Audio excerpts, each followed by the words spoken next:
Saludarle durante esta mañana de domingo. Muy buenos días. Vamos a hablar de Chihuahua y de cómo se vivió el proceso electoral, la jornada que acaba de concluir hace no mucho, Paco. Así es, Gaby, buenos días, bienvenidos. Los consejeros del Instituto Estatal Electoral estarán aquí con nosotros para platicar de todo lo que ocurrió en este proceso electoral, impugnaciones, reclamos, todo lo que pasó, Gaby. ¿Qué tan caro salió? ¿Quiénes participaron? Le invitamos a ver el siguiente reportaje y tenemos invitados justamente de lujo. Quédese, pido la palabra.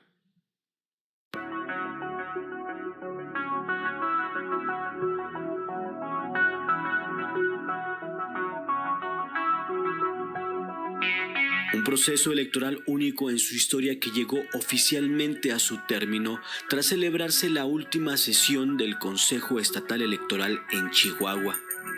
De acuerdo a datos oficiales, acceder a la democracia le ha costado a todos los mexicanos más de 28,000 millones de pesos en este 2018. Unos 228 pesos por cada persona que habita en este país. Muy diferente a los anteriores, un proceso muy complejo que nos dejó muchísimas enseñanzas en términos de la propia complejidad a la que me refería yo. Y justamente esto es lo que enriquece, pues, de un proceso a otro, el ir mejorando en aquellos aspectos en que tuvimos deficiencias, en que tuvimos dificultades para operar adecuadamente las cosas. Este fue un proceso que, por otro lado, debe de enorgullecer mucho a todo el personal del Instituto Estatal Electoral, a los consejos de las asambleas municipales y a todo el personal en general, porque todo el mundo puso lo mejor de sí mismo para que el proceso saliera bien. Cada estado de la República obtuvo una experiencia de este ejercicio electoral. Tan solo en Chihuahua los comicios fueron dirigidos a 67 ayuntamientos donde se eligieron presidentes municipales, igual número de síndicos y 33 diputados al Congreso. En todo el estado se registró una votación del 54% de los ciudadanos inscritos en el padrón electoral, mientras que en Ciudad Juárez 515,692 ciudadanos acudieron a efectuar su sufragio, es decir, un 48%. De acuerdo a expertos, la participación ciudadana superó a todas las elecciones pasadas. Primero, que en la jornada electoral salió a votar la gente. A pesar, y hay que decirlo porque no podemos ocultarlo, de que la violencia que ha permeado desafortunadamente en la entidad y en el país en muchas ocasiones no fue un obstáculo para que la gente saliera a votar libremente, con confianza, informados, por quien ellos quisieran, primero. Y ahí está ese 54 y fracción por ciento de votantes. Estás hablando de 1,400,000 o más ciudadanos aproximadamente. Es un balance positivo porque estamos a favor en términos porcentuales de que creció nuestra participación ciudadana del 48 que tuvimos en 2016, que ya había crecido 8 puntos, pues ahora tenemos 54.4, es un incremento importante en número de votos. Cabe mencionar que por su complejidad el instituto exigió a los consejos locales muchas normas y lineamientos que se implementaron por vez primera. El efecto AMLO fue contundente y definitivo para el triunfo de muchos candidatos del Partido de Movimiento de Regeneración Nacional, a pesar de que muchos de ellos ni siquiera fueron conocidos por los votantes.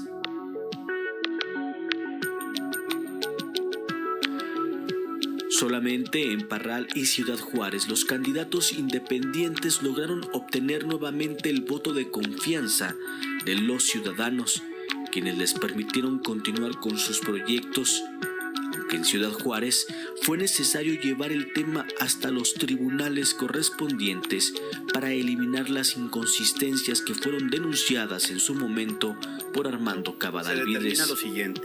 Primero, se corrige el cómputo municipal de la elección de Ayuntamiento de Juárez realizado por la Asamblea Municipal. Segundo, se declara la nulidad de la votación recibida en casilla conforme a lo establecido en el apartado 7 de la presente sentencia. Tercero, se modifica el cómputo municipal de la elección de ayuntamiento realizada por la Asamblea Municipal Juárez y en consecuencia se revoca la constancia de mayoría y validez de la elección emitida y en su oportunidad archivas el presente expediente como asunto total y definitivamente concluido. Por su parte, los partidos Nueva Alianza y Encuentro Social perdieron el registro nacional al no obtener el 3% de votación que marca la Constitución para mantenerse. Con este resultado, el Instituto Nacional Electoral comenzará el procedimiento de liquidación de bienes de ambos partidos políticos, lo que significa que dejen de obtener el financiamiento público. Para realizar un análisis más profundo del cierre de este proceso electoral y su importancia, le presentamos Pido la Palabra.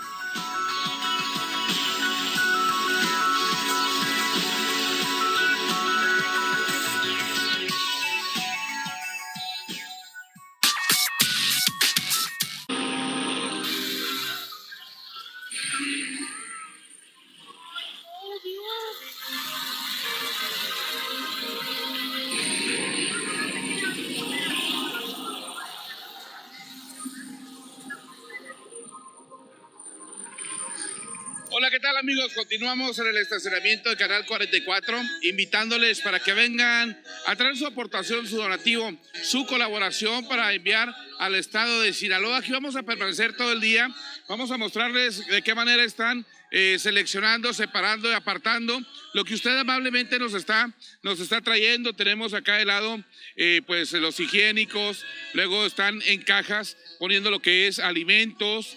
Por ejemplo, aquí viene una buena cantidad de maíz, de harina. Del otro lado, artículos de limpieza y de dama, latas, botellas de agua, botellas de aceite, accesorios para limpieza y así esta mesa con los jóvenes que están colaborando, personal de Canal 44, personal también de bomberos que está colaborando, que está ayudando el día de hoy. Bueno, pues están haciendo la aportación aquí en Canal 44. Les agradecemos enormemente que vengan y colaboren, que vengan y nos ayuden, que venga y traiga su ayuda, su aportación. Ya sabe que Canal 44 le recibe siempre con los brazos abiertos y más en esta ocasión. Aquí nos quedamos, vamos a permanecer aquí. Y bueno, saludos a la señora González, que está cumpliendo 100 años. Nos está viendo, le felicitamos, le saludamos a la señora González con sus 100 años y a toda su familia. Gracias por estar en Canal 44. Nosotros aquí continuamos y aquí lo esperamos.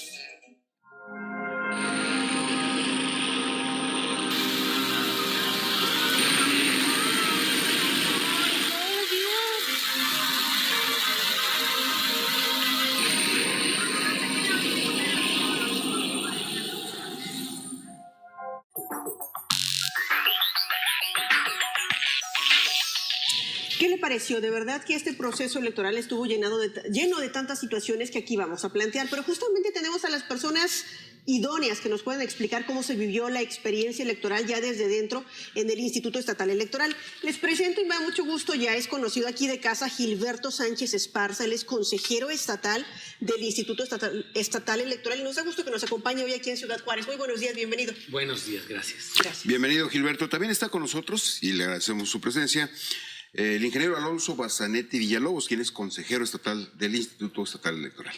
Bienvenido. Muchas gracias. Buenos días. Buenos días. Y también una mujer muy capaz, ella es la licenciada María Elena Cárdenas Méndez, igual es consejero estatal del Instituto o consejera del Instituto Estatal Electoral. María Elena, un gusto que nos acompañe. Buenos días, bienvenida. Muchas gracias, buenos días y muchas gracias por el espacio además. Nos da mucho gusto que nos regalen Bienvenida, este domingo a todos los que nos están acompañando en Ciudad Juárez y en Chihuahua para hablar, hacer un análisis, una reflexión de cómo se vivió el proceso electoral aquí en Chihuahua, que de verdad estuvo lleno de complejidades que nosotros observamos al exterior, pero para ustedes, ¿qué fue el mayor reto en este proceso que acaba de concluir? Y cuando concluye es porque ya revisaron todos los municipios y porque se entregaron actas después de tantas circunstancias. Uno de los retos más importantes que lo sabíamos, lo comunicamos desde antes, es el tema de la concurrencia. Sí. El que nunca habíamos tenido ni ciudadanos que tuvieran que recibir 2 votaciones al mismo tiempo en la misma casilla, y hasta para el mismo ciudadano que le iban a entregar 6 boletas para 6 urnas distintas de una elección local y una federal. Ese fue, yo creo, uno de los principales retos, y ahorita platicaremos los detalles, pero sí fue una de las cosas más complicadas, sobre todo por la novedad. En este sentido, tanto el INE como nosotros todos éramos novatos para llevar a cabo una elección concurrente. Concurrente es que se trabajó en conjunto. No solamente la elección concurrente, sino la coordinación de trabajos, ¿no, consejero Bassanetti? Así es, efectivamente se hizo un poco más compleja que en otras ocasiones, porque la relación con el INE tenía que ser muy cercana, muy llena, digamos, de normatividad, muy reglamentado, y se hizo un reglamento de elecciones, unos anexos que eran muy detallados sobre el qué hacer y los consabidos lineamientos que teníamos que cumplir. Afortunadamente, el instituto cumplió con todos ellos, algunas no muy a tiempo, pero cumplimos con todo esto. Lo cierto es que se hablaba, la intención de esto era generar un ahorro en el gasto y que el proceso electoral se empatara para que no estuviéramos votando casi cada año.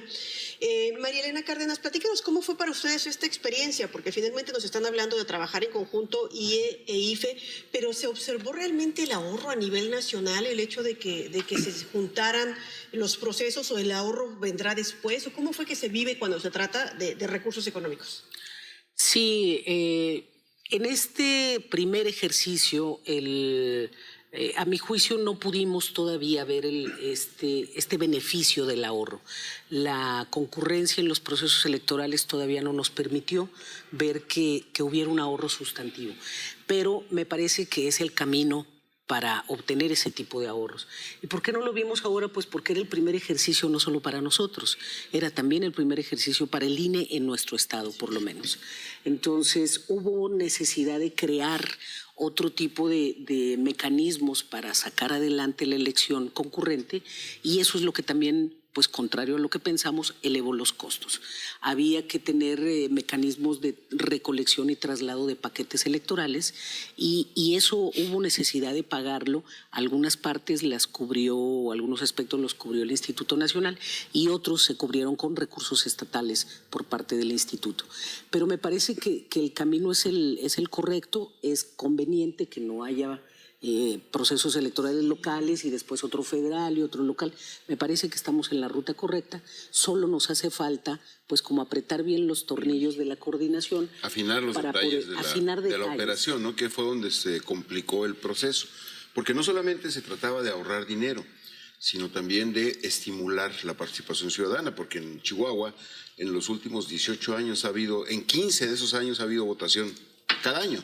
Es decir, aquí la gente estaba cansada de ir a votar prácticamente cada año. En ese sentido, platicaba yo con el consejero Bassanetti aquí en la Asamblea durante el proceso. Para los partidos políticos también hubo una complicación muy grande en la elección concurrente.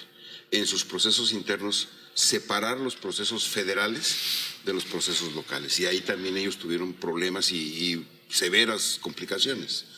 ¿De verdad sí vale la pena esto de las elecciones concurrentes? Bueno, yo quisiera comentar que tal vez donde lo pudiéramos, o eso es lo que...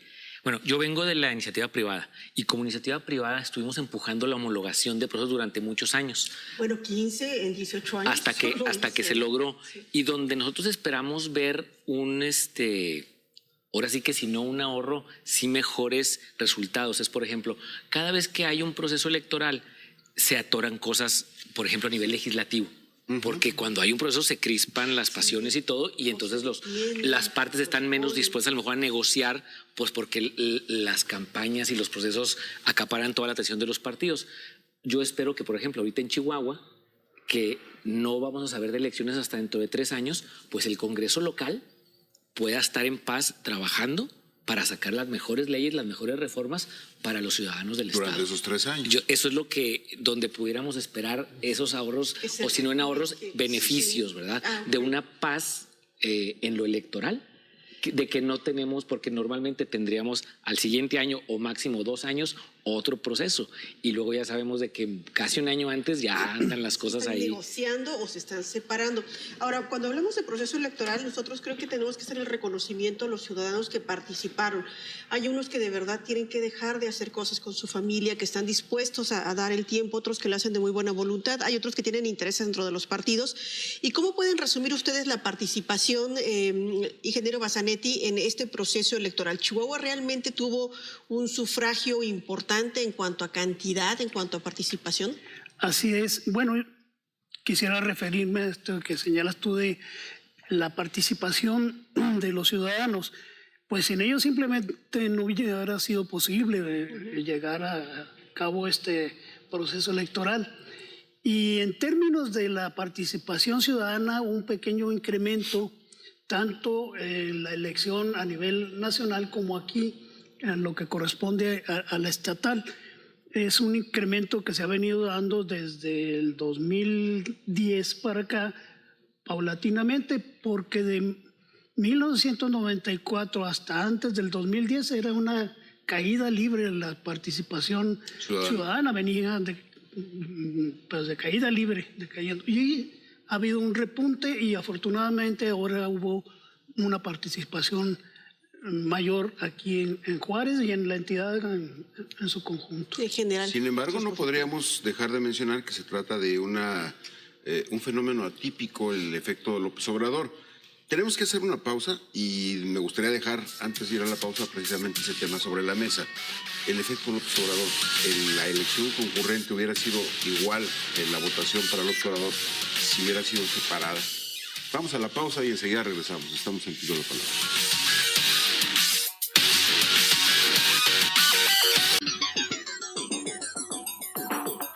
En Ciudad. Las elecciones de este año, del 1 de julio de 2018, es el tema que estamos platicando aquí en Pido la Palabra. Le agradecemos mucho que continúe con nosotros. Estamos conversando con consejeros estatales del Instituto Estatal Electoral. Son 7 los consejeros que conforman el instituto, ¿verdad? Y ustedes son 3 de estos 7 que lo conforman. Antes de irnos a la pausa, planteaba yo la pregunta sobre la conveniencia. Ya hablamos del tema económico, del supuesto ahorro, del tema de coordinación operativo, el tema político. López Obrador evidentemente le fue muy bien con esta elección concurrente porque arrastró votaciones en todos los estados, en municipios. Desde el punto de vista estrictamente político, ustedes como consejeros, ¿qué opinan de ese tema?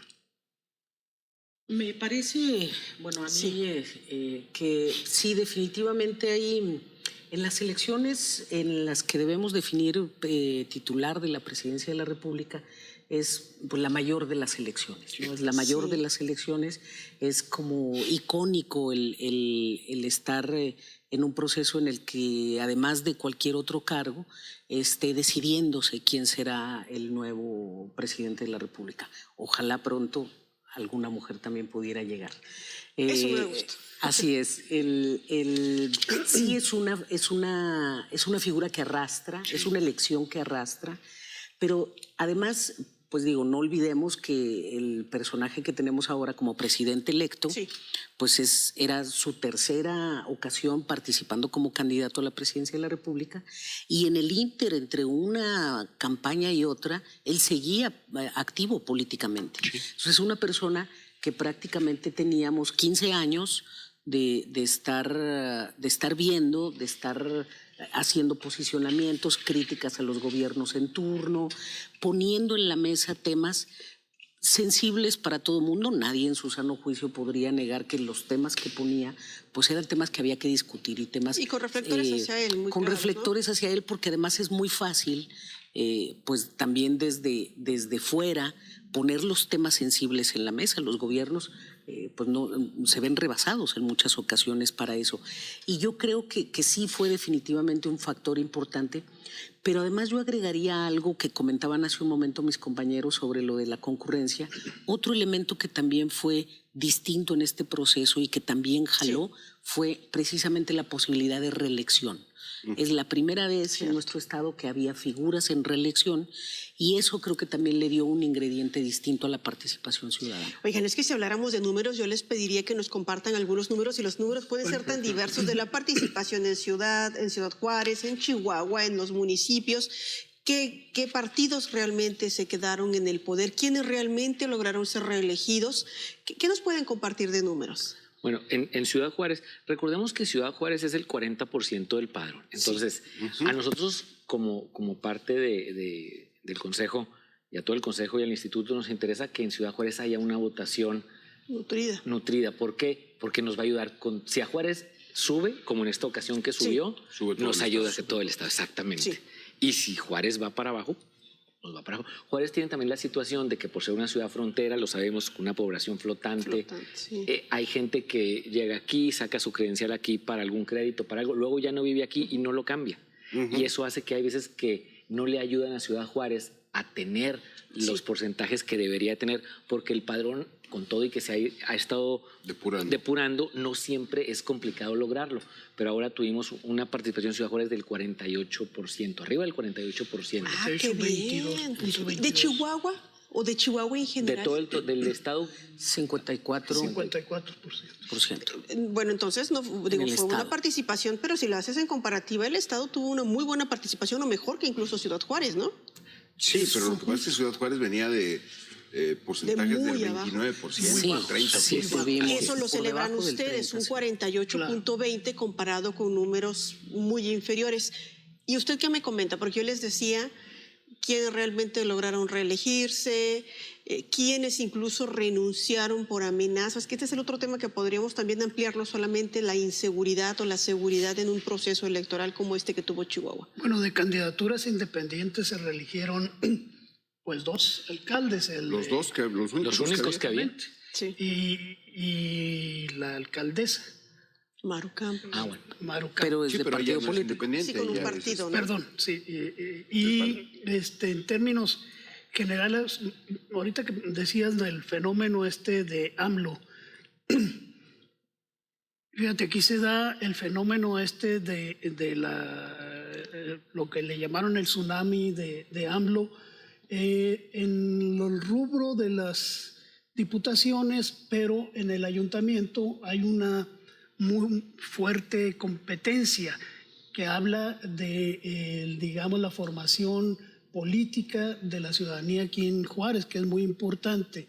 Es decir, los ciudadanos pensaron bien por quién iban a votar, ejercieron su voto.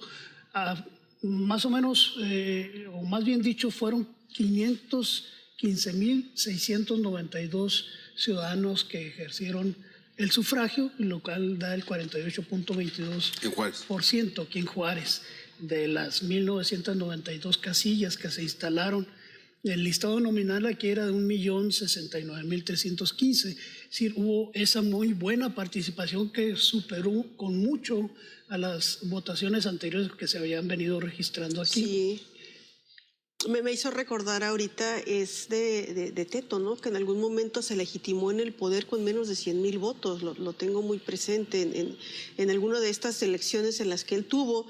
Y llega y dice, es que fui votado por la mayoría. Bueno, pues de la mayoría que como se conformó toda la situación, pero otra vez si pone sobre la mesa cuánta gente puede salir a votar, cuántos de los que salieron votaron por él, te das cuenta que son cantidades muy pequeñitas por las que acceden al poder las personas, y luego te dicen, es que la gran mayoría, discúlpame, la gran mayoría no. Pero en este caso fue muy interesante, ustedes están hablando de Ciudad Juárez, del Independiente, porque él lo declaraba de manera muy reciente. Decía, la gente votó completo en la planilla por AMLO en todas las posiciones que estaban disponibles, o en muchos otros lugares y en otras muchas ciudades, pero aquí en Ciudad Juárez parece que sí les quedó muy claro, voy a votar por Morena, que es el fenómeno, pero quiero un independiente en el poder, que eso no es un fenómeno que se preveía o que se observó en otras partes, incluso de la República Mexicana, ¿no? Sí, definitivamente hay manera de pues de detectar los votos cruzados, los votos razonados, sobre todo cuando al parecer hay una aplastante tendencia hacia un movimiento, pero brincan estos casos, ¿no? Estos casos, por ejemplo, de estos dos alcaldes independientes, el municipio de Juárez y Parral, los casos de municipios como la capital, que se refrenda la presidenta que proviene del PAN, en municipios como Meoqui, como Delicias, como Camargo, que también se reeligieron presidentes de partido de Acción Nacional que bueno, pues refrendaron sus triunfos. En Huachochi se reeligió el presidente municipal y su procedencia es del PRI. En fin, hubo también como este tipo de distingos que hizo la ciudadanía de votar por los cargos federales en bloque por la coalición Juntos Haremos Historia, pero en los cargos locales, sobre todo en los ayuntamientos, sí se notó que ahí la gente se detuvo a razonar su voto y a votar por otras opciones. Claro. Este tema nos lleva al análisis, digamos, de la reelección como una herramienta real de la ciudadanía, del electorado, para votar o para evaluar el trabajo de sus gobernantes. Tenemos que hacer pausa, Gaby. Exactamente, aunque me dejaste sobre la mesa, porque muchos hubieran querido reelegirse, sus partidos no los dejaron, ¿eh? Hacemos una pausa, estamos en Pido la Palabra, estamos hablando del proceso electoral en el que muy seguramente usted participó, pero cómo se vivió desde dentro en el Instituto Estatal Electoral, volvemos, le explicaremos.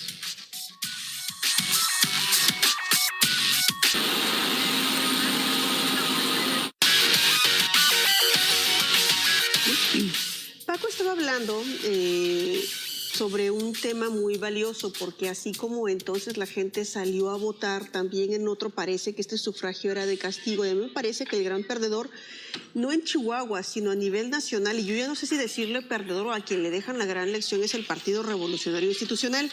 Licenciada Cárdenas, usted porque estaba mencionando esta parte de las alcaldías que sí se quedaron o que se votaron razonadas, ¿cómo quedó el PRI en el estado? Quedó como fuerza política, pues quedó bastante debilitado. Yo no recuerdo en el pasado reciente una bancada del PRI con 4 integrantes. En el Congreso. En el Congreso del Estado, en un Congreso formado por 33 diputados y diputadas. Sí. No recuerdo en este momento, me parece que es la más exigua, ¿no? Porque además debemos decirlo, de esos 4, solo uno es de mayoría relativa.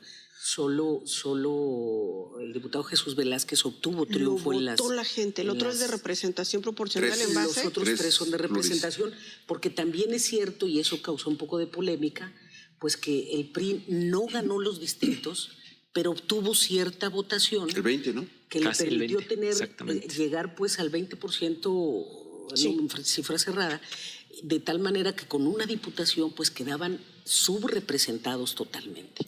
Entonces sí es una regla también de la conformación de los órganos colegiados de representación, pues que se debe cuidar este aspecto. Y entonces el Instituto Estatal Electoral, pues parte de sus atribuciones es precisamente calificar y decidir cuántas diputaciones de representación proporcional se asignan a cada una de las fuerzas políticas que obtuvieron más del 3% de la votación. Cuidando y en el caso el aspecto de la sub y la sobre. Y de la sobrerepresentación, claro, porque también hay que decirlo, pues otros partidos, por ejemplo, el Partido Morena, Encuentro, ¿no? Social, que incluso desapareció como partido nacional, tiene 4 diputaciones de mayoría relativa. Y ni siquiera llegó al 3%. Lo que pasa es que ahí fue el juego de la coalición, ¿verdad? Claro, pero el origen de esos diputados es de ese partido político. Incluso digo que el lado es del PES. Estas ecuaciones y esta representación ciudadana hacen un mapa tan interesante que justo para allá va mi pregunta, Paco. ¿Qué va a pasar con estos partidos aquí en lo local? Si desaparecen a nivel nacional, también a nivel local, el PES y el Partido del Trabajo. No, como es... Es Nueva Alianza. Es Nueva Alianza. Nueva Alianza, sí es verdad, Nueva Alianza. No, Partido del Trabajo está... No, ellos permanecen hasta que la liquidación del partido se haga efectiva, entran en un proceso de liquidación. Pero mira, yo me quisiera referir a el tema tan interesante de lo competido que estuvieron las elecciones, y qué más que el ejemplo aquí en Ciudad Juárez. En Ciudad Juárez pues fue muy competida la elección del ayuntamiento y bueno, en la asamblea municipal es obvio, se ha dicho públicamente que se cometieron algunos errores, como en todas las elecciones se cometieron errores, pero estos errores que contabilizó la Sala Guadalajara del Tribunal Electoral del Poder Judicial de la Federación, 81 errores, y asignó también 56 votos que había considerado la Asamblea como votos para candidatos no registrados, se los asignó al candidato independiente, hizo la corrección, y esto no fue determinante para que la elección fuera distinta a como la había computado la Asamblea Municipal, sino que lo que determinó el cambio en este resultado fue la mala integración de 24 casillas que, como les explicábamos hace un momento, es responsabilidad del Instituto Nacional Electoral, no del Instituto Estatal Electoral. El Instituto Estatal Electoral no selecciona a los integrantes de las mesas de casilla, no los capacita, de tal suerte que, a juicio nuestro y de la Sala Superior, ratificando el acuerdo o la resolución de la Sala Guadalajara, pues no hubo ni errores sistemáticos ni repetitivos que pusieran en riesgo la elección ni que fueran violatorios, digamos, de los principios rectores nuestros, que son precisamente la certeza, la objetividad, la legalidad, etcétera. Y esto, para nosotros es muy importante informar qué fue lo que sucedió aquí en Juárez. A usted y a mí nos tocó vivirlo directamente y pues sí, realmente fue muy competido. Juárez es inmenso, como decía el consejero Sánchez, 40% del electorado total del estado está aquí. Indudablemente que representa un reto muy grande.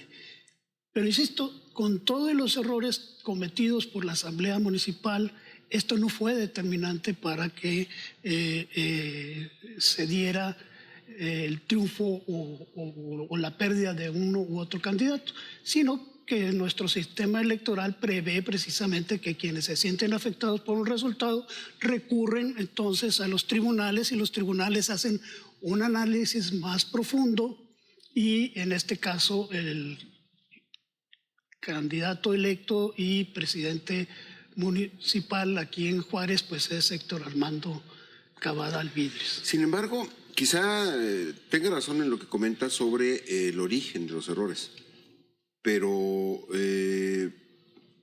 la manera como se operaron lo vivimos ahí en la Asamblea. Yo recuerdo haberle preguntado a usted, al licenciado Villegas, en varias ocasiones, ¿por qué no se estaba publicando en el momento, como se ha hecho siempre? Digo, yo tengo ya varios años cubriendo procesos electorales, y en todos los cómputos distritales o municipales se pone una pantalla y se está publicando en ese momento el recuento. Es la mejor manera de darle certeza a todo mundo de que conforme se captura, se está contabilizando y sumando. Y en ese momento, eso fue lo que generó una especie de percepción de ocultamiento de cifras. Y a mi parecer, esa percepción le hizo más daño a todo el proceso en general que los propios resultados obtenidos, ¿no? Porque al final de cuentas el resultado ahí está, usted lo acaba de decir, la Sala Superior ratifica la sentencia de la Sala Guadalajara, pero la sombra de duda que se echó sobre el proceso electoral por detalles como ese del conteo, por detalles como el de los votos nulos o los votos a candidato no registrado que no se apegaron al criterio del INE, todos esos detalles. Hablaba usted hace rato de la experiencia, que esto significa un aprendizaje, ¿no? Así es.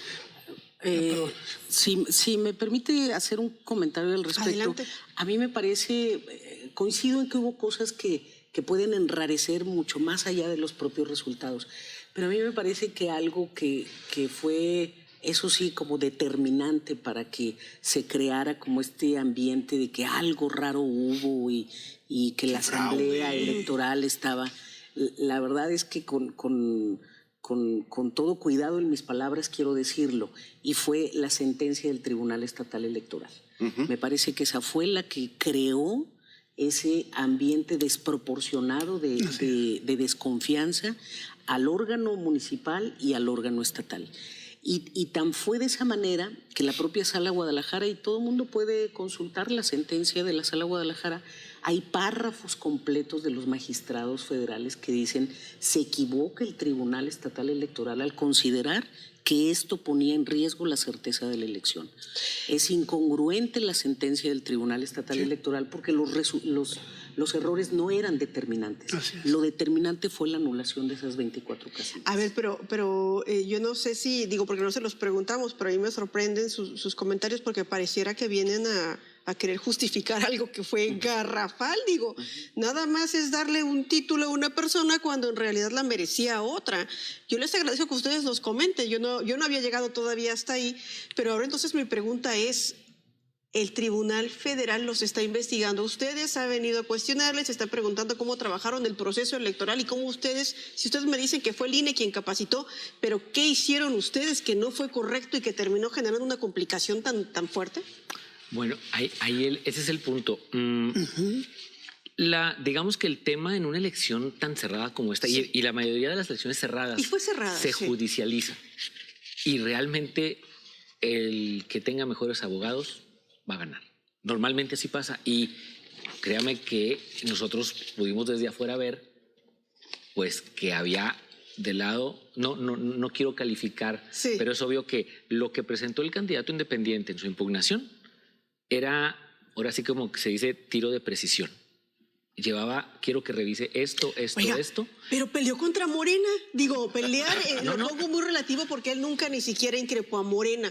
Increpó lo que hicieron. ¿La asamblea? Hizo la asamblea. Bueno, la asamblea pero está hablando de un chiquito comparado con quién. Pero el punto es que el tribunal, como decía la consejera Cárdenas, el Tribunal Electoral de Chihuahua, del Estado de Chihuahua, revisó de los 75 capturas que le dijo el candidato independiente, revisa estas 75 porque aquí encuentro errores. Él revisó esas 75 y dijo, encuentro 43 que hay error. Sí. Y a partir de ahí volvió a corregir números y dijo, estos son los nuevos resultados.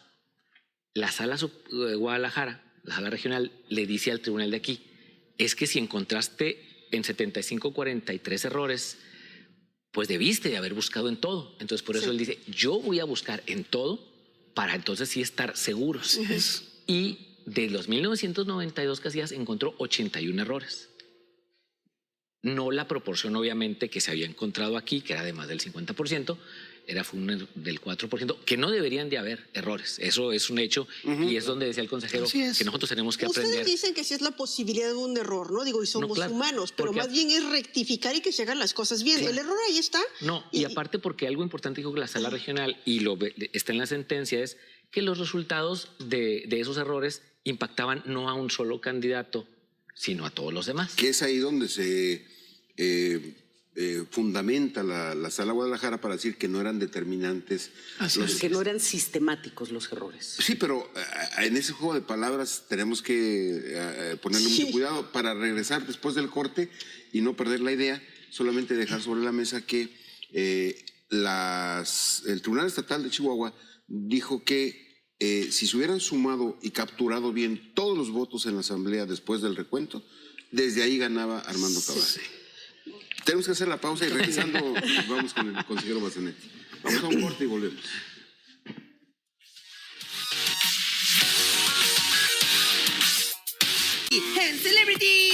Tanto por parte del INE como por parte del Instituto Estatal Electoral, declarando terminados los procesos, tanto el federal como el estatal.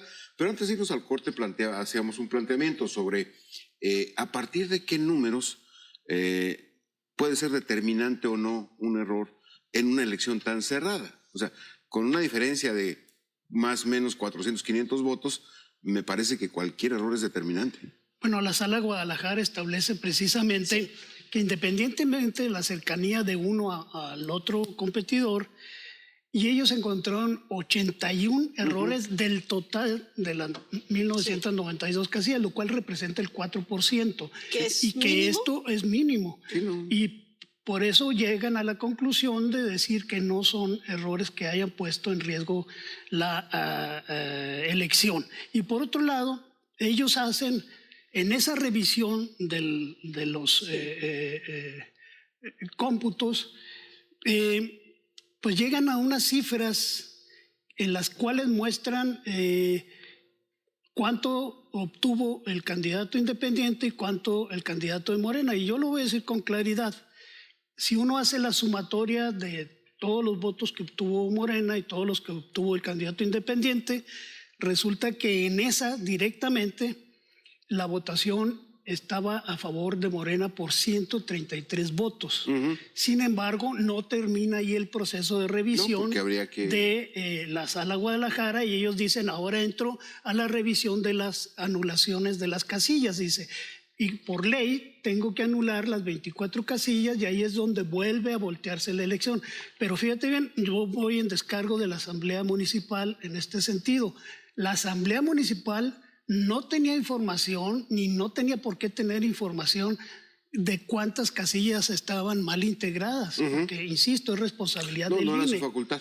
No era su facultad. Sí. ¿Y qué es lo que sucede? Pues se recurre a los tribunales sí tienen esta facultad, y afortunadamente, y así lo establece la Sala Guadalajara, dice, estos errores, en el estudio de estos errores, podemos hacer la corrección que corresponde para darle validez a esta elección.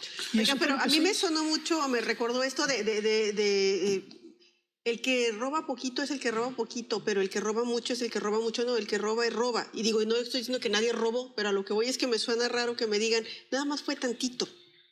Fue algo incorrecto o fue algo que no sucedió de manera correcta o alguien trabajó de manera tramposa y complicó las cosas. Estamos concluyendo esta emisión de noticias. Bueno, pido la palabra, le agradecemos que nos haya acompañado. Qué interesante todo lo que se dijo aquí, creo que falta todavía mucho más y de seguridad. Yo les agradezco a todos que hayan estado. Muy buenos días, Paco. Gracias, muy amables por haber aceptado este programa. Gracias, Gaby, y a usted que nos siguió a través de esta transmisión.